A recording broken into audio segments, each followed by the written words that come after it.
کا بیٹا ہوں, میرا کوئی کچھ نہیں کر پائے گا.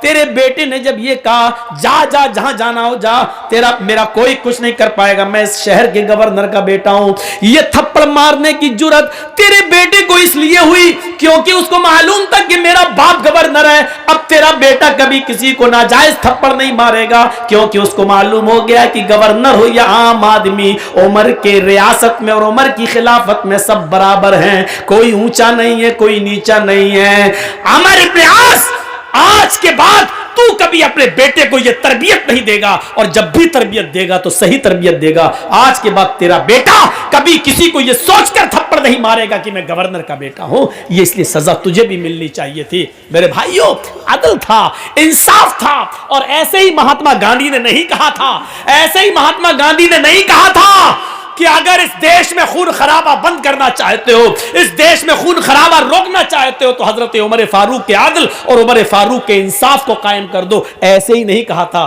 کچھ تو انہوں نے دیکھا ہوگا. عمر فاروق کا عدل, عمر فاروق کا انصاف, یہ انصاف تھا عمر فاروق کا, انسانیت تھی یہ. حضرت عمر فاروق کے اندر نہ امیر نہ غریب, خود انہوں نے اپنے بیٹے کو سزا دی. جانتے ہو, اسی ملک شام کے اندر ان کا بیٹا رہتا تھا, اور اس نے کھجور کے سڑ جانے کے بعد جب وہ نبیذ بن گئی اور اس میں نشہ آ گیا, تو حضرت عمر فاروق کے بیٹے نے وہ پی لیا تھا, اور پینے کے بعد ان کو نشہ آ گیا. انہوں نے کہا یہ تو غلط ہوا میرے ساتھ, میں سمجھا کہ صحیح ہے لیکن نشہ آ گیا اس کے اندر, تو کھجور سڑ گئی, نبیذ بن گئی. عمر ابن عاص کے پاس گئے عمر فاروق کے بیٹے اور کہنے لگے کہ میں نے نشے والی چیز استعمال کر لی ہے, لہٰذا مجھے سزا دے دو. حضرت عمر ابن عاص نے عمر فاروق کے بیٹے کو کھڑا کر کے 40 کوڑے پڑوا دیے. یاد رکھنا کتنے؟ 40. مدینے میں جب عمر فاروق کو پتا چلا کہ شام کے اندر میرے بیٹے نے نبیذ پی لی اور اس کو نشہ آ گیا تھا, اور عمر ابن عاص نے ان کو 40 کوڑے مار دیے, لیکن ان کو یقین نہیں آیا. انہوں نے اپنا گھوڑا بھیجا اور عمر ابن عاص کو ایک لیٹر لکھا کہ اس نئے گھوڑے کے اوپر میرے بیٹے عبداللہ کو بٹھا کر اس کو یہاں روانہ کر دیا جائے, یہ میرا حکم ہے. لہٰذا جب یہ گھوڑا ملک شام پہنچتا ہے تو اس گھوڑے کے اوپر بیٹھ کر عمر ابن عاص نے ان کے بیٹے یعنی عمر فاروق کے بیٹے کو ملک مدینے کے اندر روانہ کر دیا. بیٹے نے سوچا کہ مدینے میں میرے ابو مجھے بلا رہے ہیں میرے گھر, میں اپنی ماں باپ سے ملوں گا.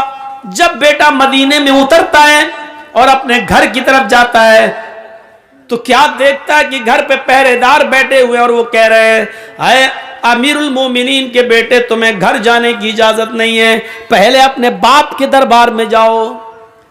بیٹا امیر المومنین کا بیٹا اپنے باپ کے دربار میں جاتا ہے. باپ نے کہا بیٹے آؤ, اچھا ہوا جلدی آ گئے ہو. فرمایا کہ لوگوں جلاد کہاں ہیں؟ جلاد بیٹھے ہوئے تھے.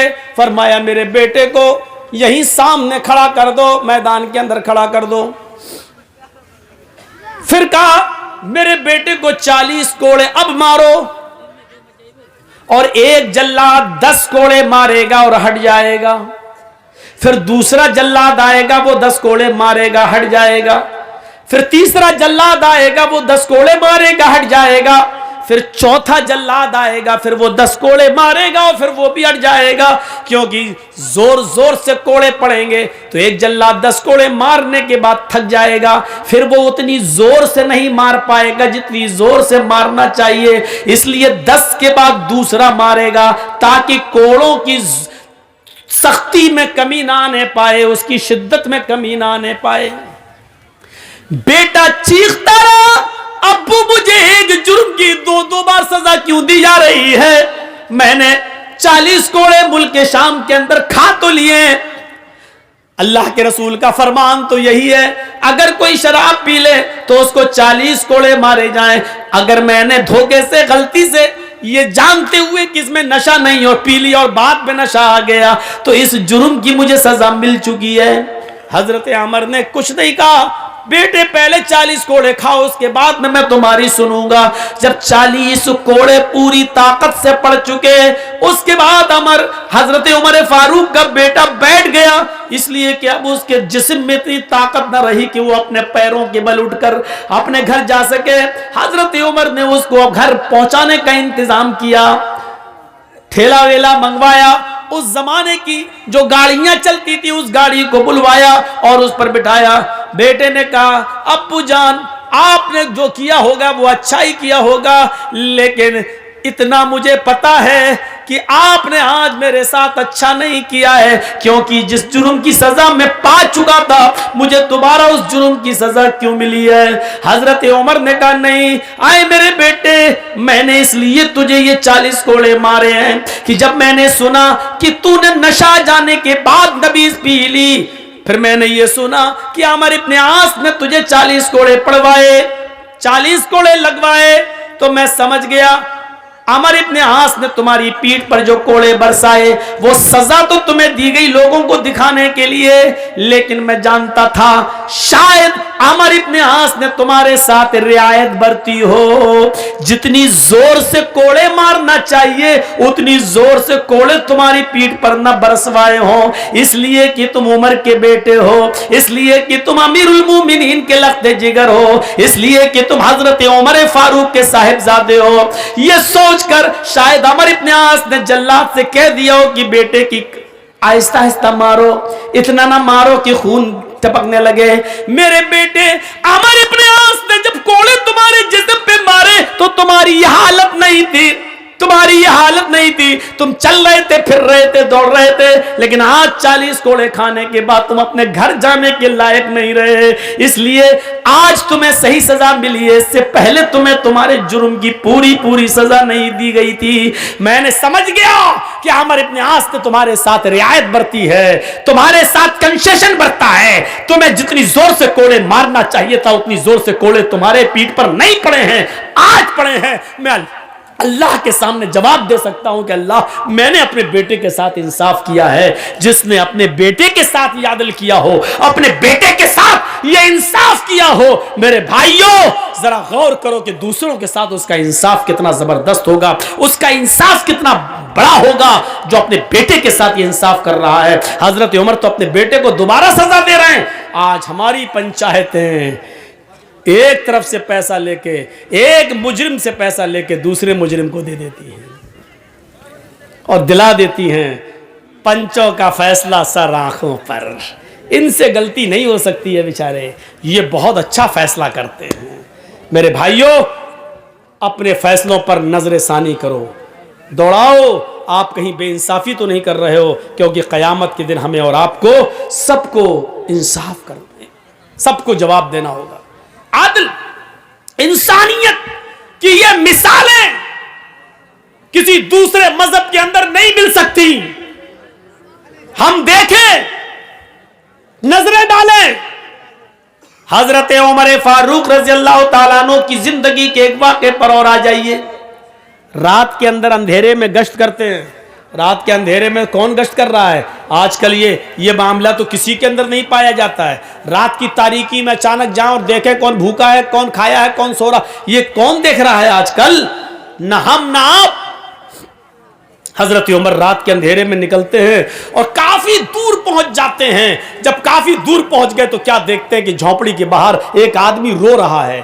مسلمان نہیں ہے, اور سنو مسلمان نہیں ہے, رو رہا ہے. حضرت عمر اس کے پاس بیٹھ گئے اور اس کو معلوم نہیں کہ یہ عمر ہے.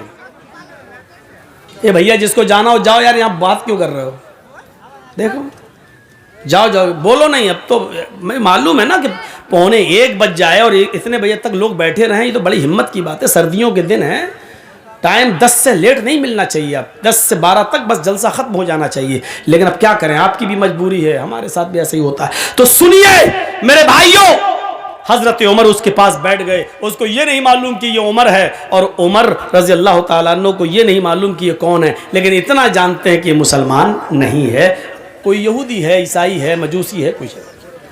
اس کے پاس بیٹھ گئے اور کہنے لگے کیا ہوا بھائی تمہیں, کیوں رو رہے ہو اتنی رات میں؟ اور سنو بڑا زبردست واقعہ ہے. اور ہمارے پنچایت کرنے والے لوگ بھی سنیں. حضرت عمر کا فیصلہ دیکھیے کیسا تھا. سنیے. اس آدمی نے کہا ارے جا یار تو یہاں کے بیٹھ گیا, میرا دماغ ویسے ہی خراب ہے, تو اور خراب کرنے آ گیا. ہوتا ہے نا ایک آدمی کو ٹینشن ہو اور آپ اس سے بار بار پوچھیں کیا ہو, تو غصے میں جھنجھلا جائے گا وہ, اب جا یار ہٹ. تو وہ تو ویسے ہی ٹینشن میں تھا. حضرت عمر اس کے پاس بیٹھ کے کہنے لگے بھائی کیا ہوا؟ اس نے کہا کچھ نہیں ہوا. بیٹھ گئے. کچھ تو ہوا ہے. ارے جا یار اپنا کام کر تو, اور میرا دماغ خراب کرنے آ گیا. ارے سنو تمہیں ٹینشن ہے مجھے بھی ٹینشن ہے. دیکھیے حضرت عمر الٹا چلتے ہیں. تم بھی رات میں یہاں بیٹھے ہو, میں بھی رات میں آیا ہوں, چلو ایک کام کریں تم اپنا درد بانٹو ہم اپنا درد بانٹتے ہیں. اب اس نے سوچا چلو یہ بھی پریشان ہے میں بھی پریشان ہوں, رات میں اتنی رات میں کون نکلتا ہے. تو دو پریشان ایک جگہ بیٹھ گئے.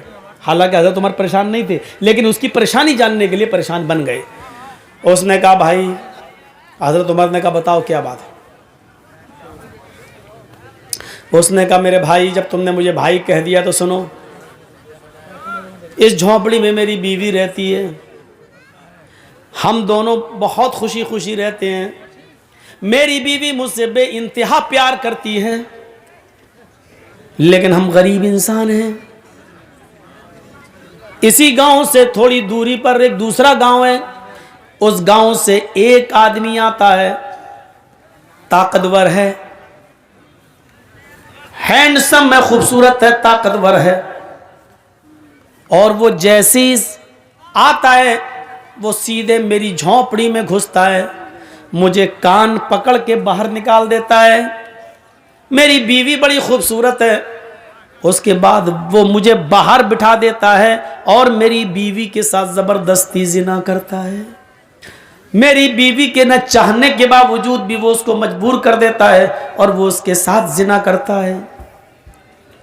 حضرت عمر فاروق نے پوچھا اچھا اتنی بڑی بات کیا؟ اچھا یہ بتاؤ کیا وہ ابھی ہے؟ کہا نہیں. تو آیا اور چلا گیا. میں کچھ بھی نہیں کر پاتا ہوں, اپنی بیوی کی کوئی مدد نہیں کر پاتا. اچھا تو یہ بتاؤ اب وہ کب آئے گا؟ حضرت عمر نے جب یہ پوچھا کہ وہ کب آئے گا تو اس نے جواب دیا ایک دن چھوڑ کر آتا ہے, یعنی آج وہ غلط کام کر کے گیا ہے, اب وہ کل نہیں آئے گا پرسوں آئے گا. حضرت عمر فاروق نے کہا ٹھیک ہے پرسوں میں آؤں گا اور تمہاری مدد کروں گا.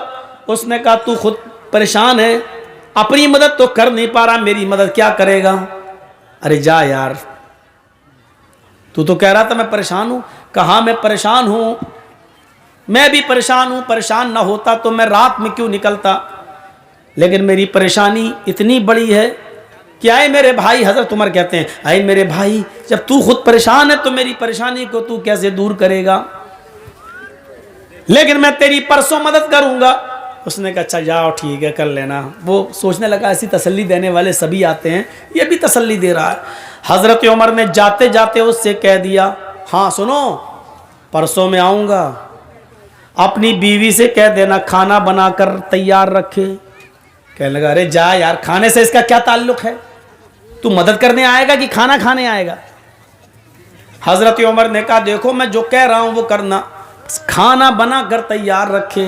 اور دوسری بات جب وہ آدمی تیرے گھر میں گھسے تو اپنی بیوی سے یہ کہہ دینا کہ آج سب کچھ رضامندی ظاہر کر دے, یعنی اس کے سامنے آج وہ ضد نہ کرے بلکہ یہ کہے کہ ٹھیک ہے تم تو ہم سے روز ملنے آتے ہی ہو, اب ہمارے اور تمہارے درمیان تو کوئی چیز رہ نہیں گئی ہے, اب تمہیں جب آنا ہی ہے تو ہم دل کھول کر تم سے ملنا چاہتے ہیں لیکن اندھیرے میں ملیں گے اجالے میں نہیں, اس لیے چراغ بجھا دو.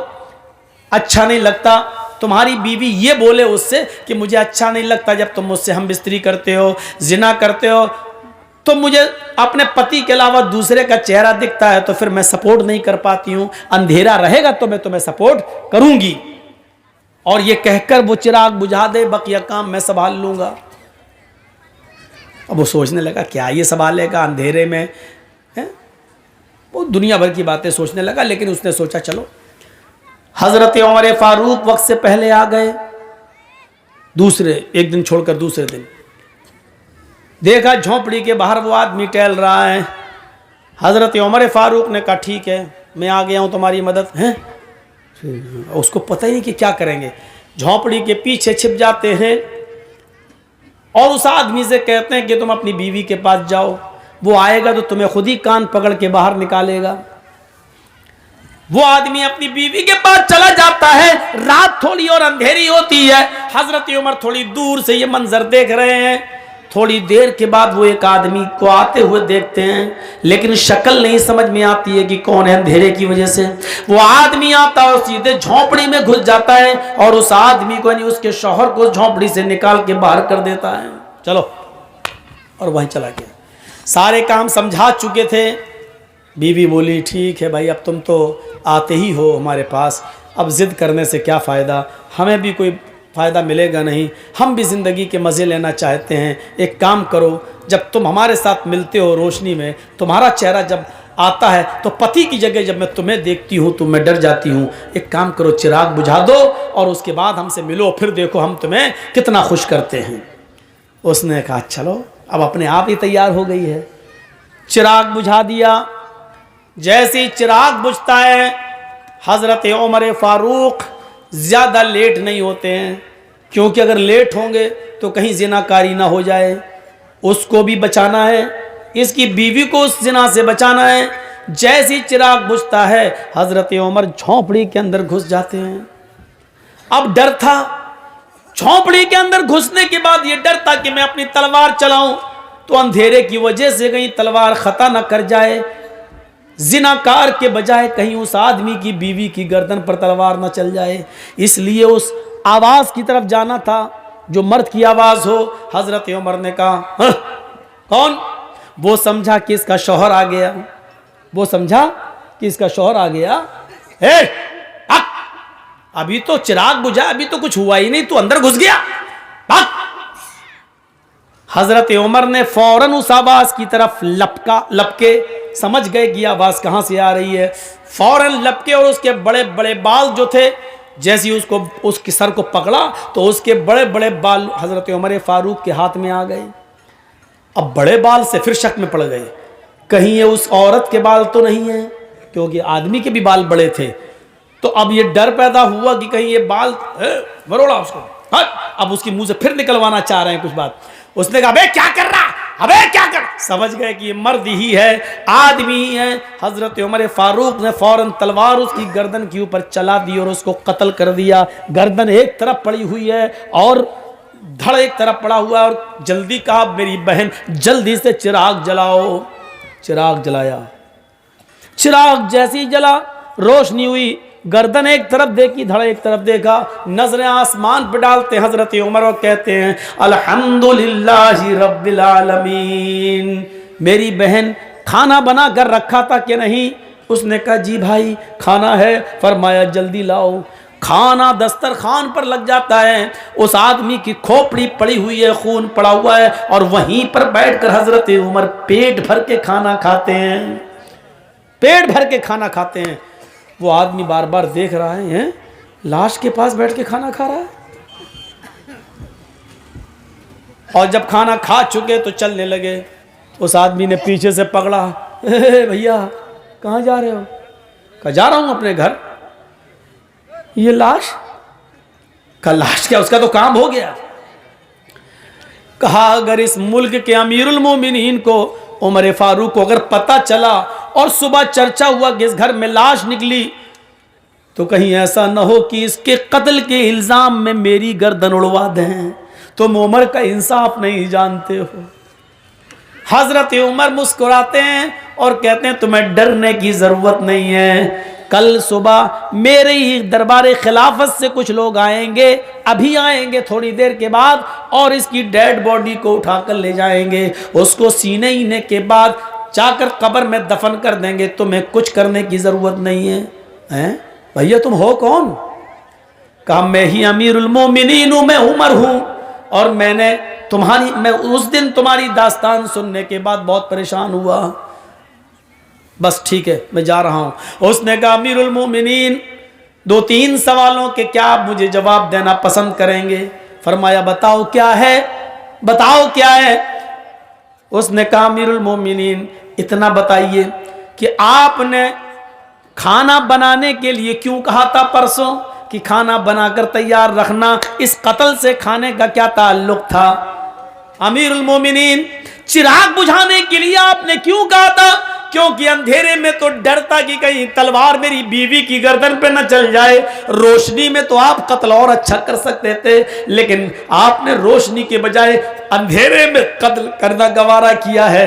آپ نے اندھیرا کیوں پسند کیا ہے جبکہ روشنی میں آپ کسی کو اچھی طریقے سے مار سکتے تھے، لیکن روشنی کے بجائے آپ نے اندھیرے میں قتل کیا۔ اور جب آپ نے لاش دیکھی تو کسی کے مرنے کے بعد انا للہ پڑھا جاتا ہے، لیکن میں نے آپ کی زبان سے سنا ہے کہ آپ نے انا للہ کے بجائے جب لاش دیکھی تو الحمدللہ رب العالمین پڑھا ہے۔ یہ الٹی الٹی دعائیں آپ نے کب سے سیکھی ہو پڑھی؟ اس نے حضرت عمر کا جواب سنو، کیا جواب تھا؟ حضرت عمر فرماتے ہیں، آئے میرے بھائی، جب تو نے مجھے اپنی داستان سنائی اور تو نے کہا کہ میں بھوکا ہوں، کھانا نہیں کھاتا اس لیے کہ میں اپنی بیوی کی مدد نہیں کر سکتا، جب تک میں اپنی بیوی کو ظلم سے بچا نہ لوں میں کھانا نہیں کھاؤں گا۔ جب تو نے مجھ سے یہ بات کہی تو اس وقت میں نے دل میں سوچا، اے عمر تو کتنا بد نصیب ہے، تو کتنا مطلب پرست ہے۔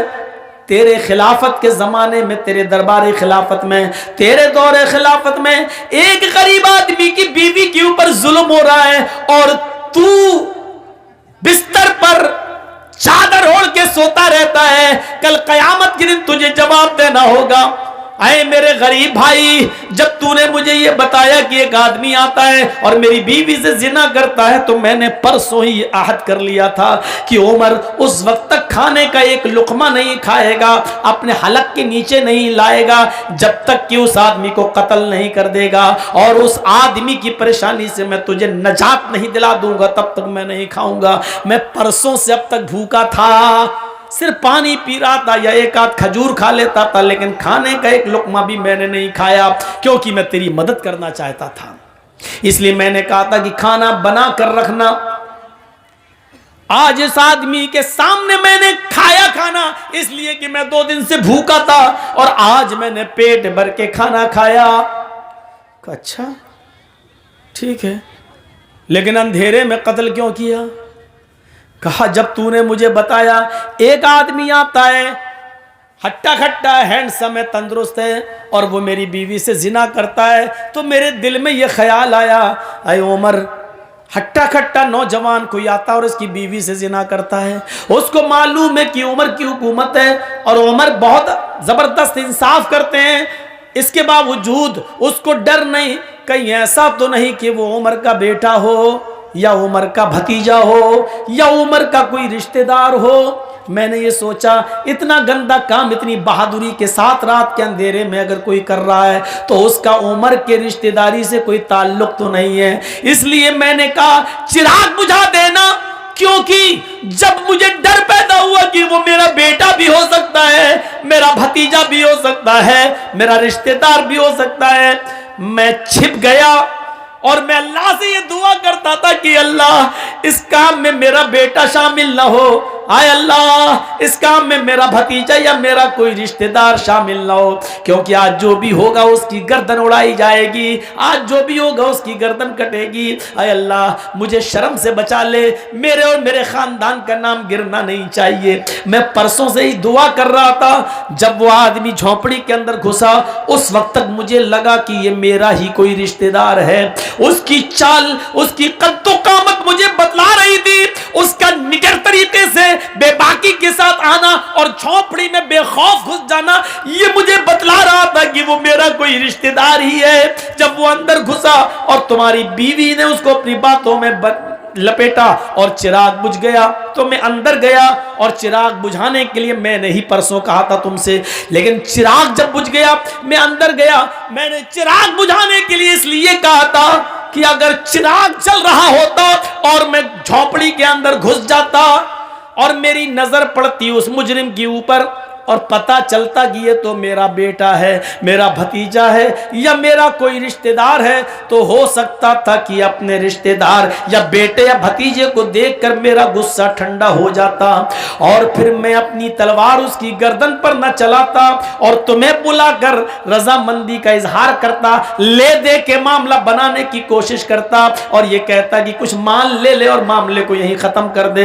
ہو سکتا تھا اگر میرا رشتہ دار ہوتا تو میں تمہیں مناتا، شاید میری تلوار نہ چلتی، میرا غصہ ٹھنڈا ہو جاتا، اس لیے میں نے چراغ بجھانے کا حکم دیا تھا تاکہ جب میں تلوار چلاؤں تو مجھے یہ پتہ نہ ہو کہ میں تلوار اپنے بیٹے، بھتیجے یا رشتہ دار پہ چلا رہا ہوں یا کسی غیر پر۔ پھر میں نے تلوار چلائی، اللہ کی قسم اس وقت تک بھی مجھے یقین نہیں تھا کہ میری تلوار کس پہ چل رہی ہے، میں یہی سمجھ رہا تھا یہ کوئی میرا رشتہ دار ہی ہوگا۔ میں نے اپنی تلوار اس کی گردن پہ چلائی، جب تلوار سے اس کی گردن کٹ کے زمین پہ گری تو میں نے کہا چراغ چلاؤ، کیونکہ مجھے یہ دیکھنا تھا کہ یہ کوئی میرا بیٹا، میرا بھتیجا یا میرے گاؤں کا رشتہ دار تو نہیں ہے۔ جب چراغ تمہاری بیوی نے جلایا اور جب میں نے اس کی شکل دیکھی تو آسمان پر نظریں ڈالیں، میں نے اللہ کا شکر ادا کیا، الحمدللہ رب العالمین۔ اے اللہ، جس آدمی کو میں نے قتل کیا اور جو آدمی زنا کرنے آتا تھا اس کی بیوی سے، نہ وہ میرا بیٹا ہے، نہ میرا بھتیجا ہے، نہ وہ کوئی میرا رشتہ دار ہے، یہ کام بھی ایک یہودی ہی کر رہا تھا، یہودی کی بیوی کے ساتھ۔ مرنے والے میں کوئی مسلمان نہیں ہے، کوئی رشتہ دار نہیں ہے۔ اس پر میں نے اللہ تعالیٰ کا شکر ادا کیا اور اس لیے میں نے الحمدللہ کہا، انا للہ نہیں کہا۔ تو میرے بھائیوں، اس طریقے سے عدل اور انصاف کرتے تھے۔ چونکہ اس کی بیوی مجبور تھی، وہ زنا نہیں کروانا چاہتی تھی، صرف آدمی کی غلطی تھی، اس لیے حضرت عمر نے آدمی کو قتل کیا، مرد کو قتل کیا اور اس کی بیوی کو اس کے ظلم سے آزاد کرا دیا۔ تو انصاف یہ ہونا چاہیے اور انصاف کا تقاضا بھی یہی کہتا ہے کہ عدل عدل ہے اور عدل کے ساتھ سمجھوتا نہیں ہونا چاہیے۔ چار آدمی ادھر سے بیٹھے، چار آدمی ادھر سے بیٹھے، اب رشتہ داری کا منہ دیکھا جا رہا، ایسی بات کہ سانپ بھی مر جائے اور لاٹھی بھی نہ ٹوٹے۔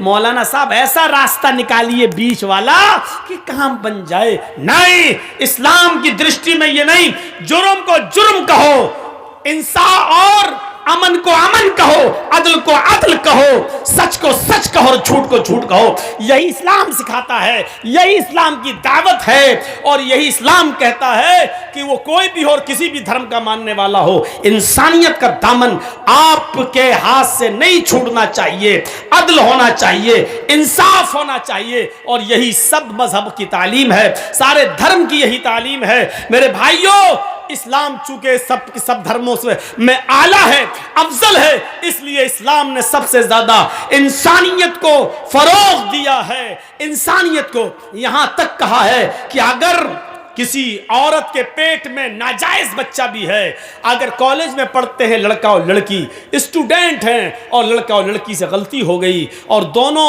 کسی ہوٹل میں یا کسی پرائیویٹ روم میں جا کر منہ کالا کر لیے اور ہزار آلات منع حمل استعمال کرنے کے باوجود، ٹیبلٹس وغیرہ اور جن چیزوں سے حمل نہیں رکتا ہے، حمل نہیں ٹھہرتا ہے، ان چیزوں کو استعمال کرنے کے باوجود بھی لڑکی اگر گربھوتی ہو گئی، حاملہ ہو گئی، مثلا اس نے ٹیبلٹ کھائی، کام نہیں کی، پھر بھی حاملہ ہو گئی، یا آج کل بہت سی ایسی چیزیں چلنے لگی ہیں جس کو اگر اپنے پینس وغیرہ پہ پہن لیا جائے اور اس کے بعد ہم بستری کی جائے تو اس کے بعد حمل نہیں ٹھہرتا ہے، لیکن کبھی کبھی ایسا ہوتا ہے کہ اس کے باوجود بھی حمل ٹھہر جاتا ہے، وہ چیز کبھی پھٹ جاتی ہے اور کسی نہ کسی طریقے سے اللہ کو جب کوئی دن دکھانا ہوتے ہیں تو کسی نہ کسی طریقے سے حمل باقی رہ جاتا ہے۔ تو اب اسلام کیا کہتا ہے؟ انسانیت کا سب سے بڑا علم بردار مذہب یہ کہتا ہے کہ اس لڑکے اور لڑکی کو سزا تو دی جائے گی، انہوں نے جرم کیا ہے، ان کو سزا تو ملے گی، لیکن لڑکی کے پیٹ میں اگر حمل ہے تو لڑکے کو پہلے سزا دے دو، لیکن لڑکی کو اتنے دن کے لیے ملتوی کر دو جب تک کہ اس کے پیٹ کا بچہ باہر نہ آ جائے۔ اگر پیٹ کا بچہ اس عورت کا یا لڑکی کا دودھ پیتا ہے تو اس کے بعد بھی اس کی سزا کو ابھی ملتوی کر دو جب تک کہ وہ بچہ روٹی نہ کھانے لگے اور دودھ پی رہا ہے، اور جب دودھ چھوڑ دے اور روٹی کھانے لگے تب اس عورت کو مارا جائے گا، قتل کیا جائے گا۔ لیکن ہاں اتنا یاد رکھیے، اگر